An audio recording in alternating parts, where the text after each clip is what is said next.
Millionaire mocked the street boy's prayer, then fell to his knees in awe.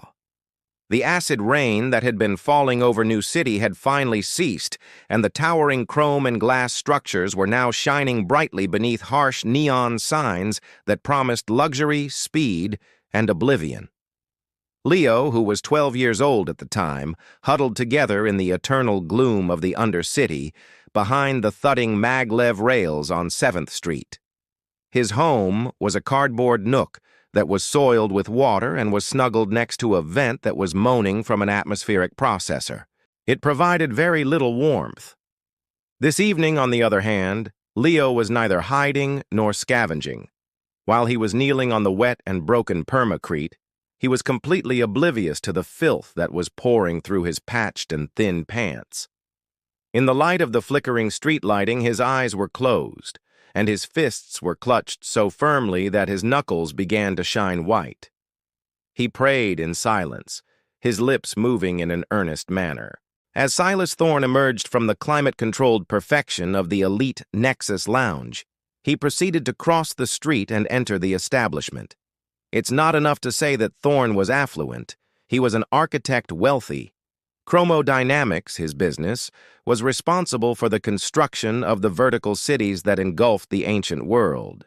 His hair was neatly silvered at the temples, and his eyes were the cool gray of polished titanium. He wore success like invisible armor, which consisted of a high-end suit made of graphene weave that was worth more than the whole block. Through his retinal display, he was having a conversation with his artificial intelligence helper. An allocation that is completely inefficient, Kyle? Resources should be redirected from Sector 7G. There is no return on investment for sentimentality. After then, he met Leo. The sight was a pestilence, a flaw in his flawlessly tailored world that he found annoying. Was that a street rat praying? With regard to what? The apathetic algorithms that are in charge of their dystopian society?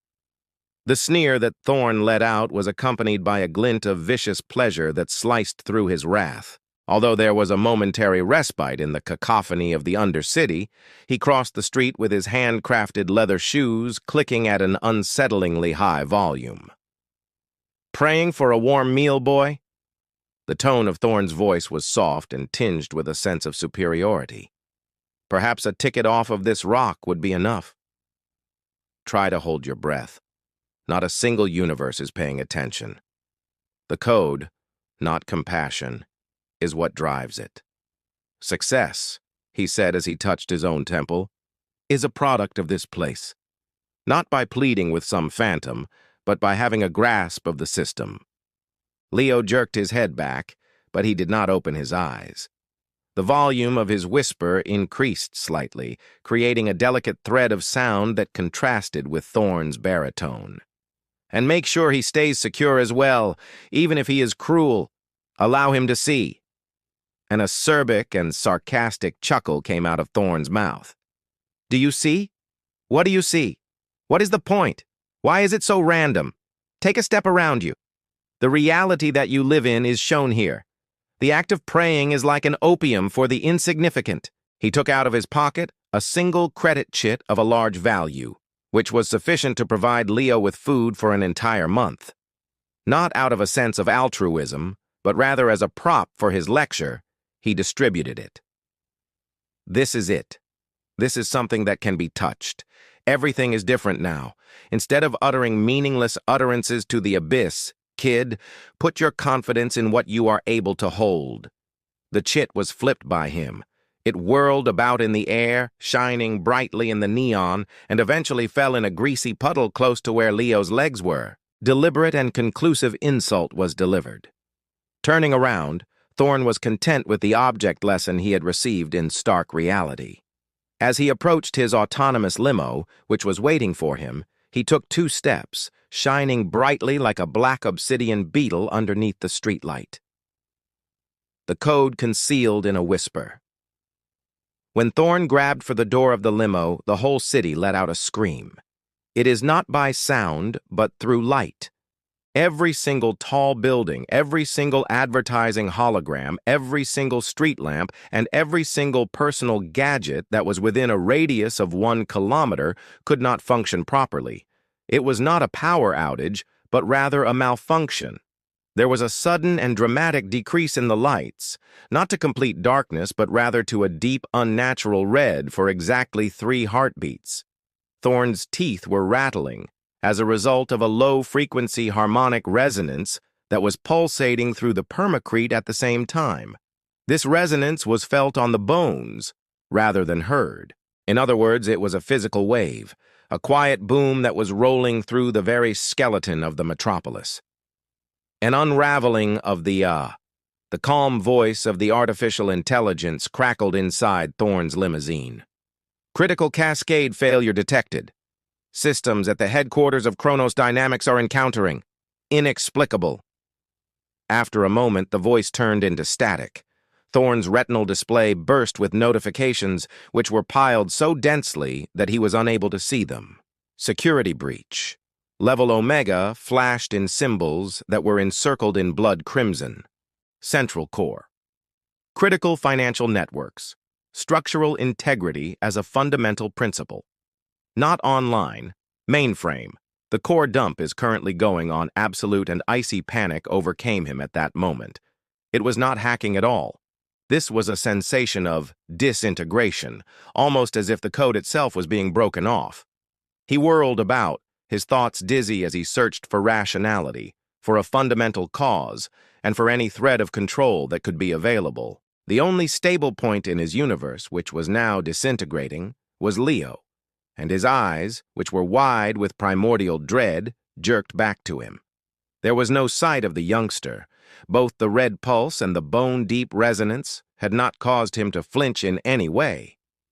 He continued to kneel, but now his head was slightly turned upwards. The expression on his grime-streaked face was not one of terror, but rather one of deep, calm understanding.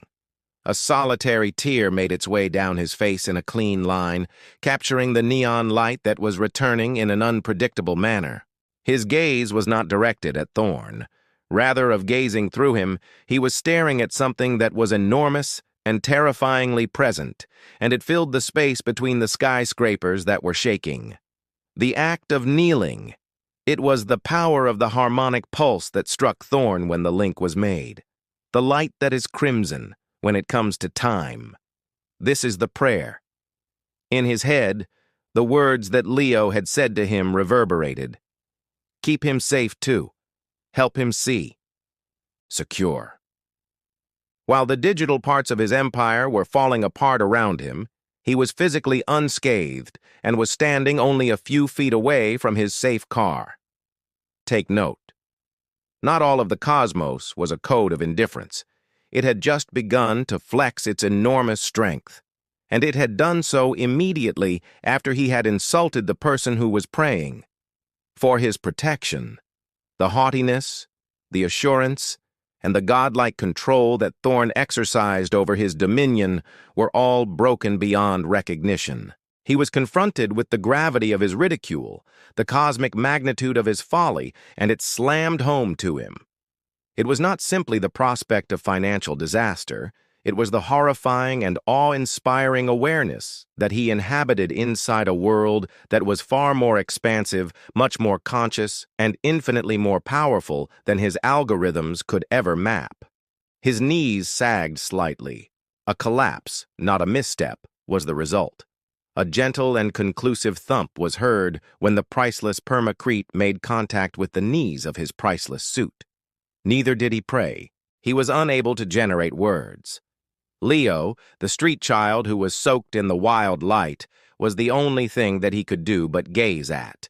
He had just become the focal center of all that was going on. An admonition? Do you have an answer? A demonstration of a power that made Kronos Dynamics seem to be something that could be done by a child? Silas Thorn, the creator of cold steel and colder logic, was reduced to pure, quivering awe as he knelt in the dirty street of the undercity. There, in the puddle next to Leo, was the credit chit that had been forgotten. Despite the fact that the city's systems were beginning to come back up and sirens were still blaring in the distance, the true catastrophe had occurred inside the millionaire's emotional being. He had made fun of the link to the infinite, and the infinite had responded in a whisper, not with words, but with the terrible and indisputable rearrangement of his perception of reality. He was able to see now. In addition, the view that he had from his knees on the chilly and damp pavement was quite humiliating. The little boy's uncomplicated faith had not been responded with money or escape, but rather with a display that was so deep that it brought a powerful individual to his knees. In spite of the fact that the prayer had been heard, it was not heard in any manner that either of them could have reasonably envisioned before.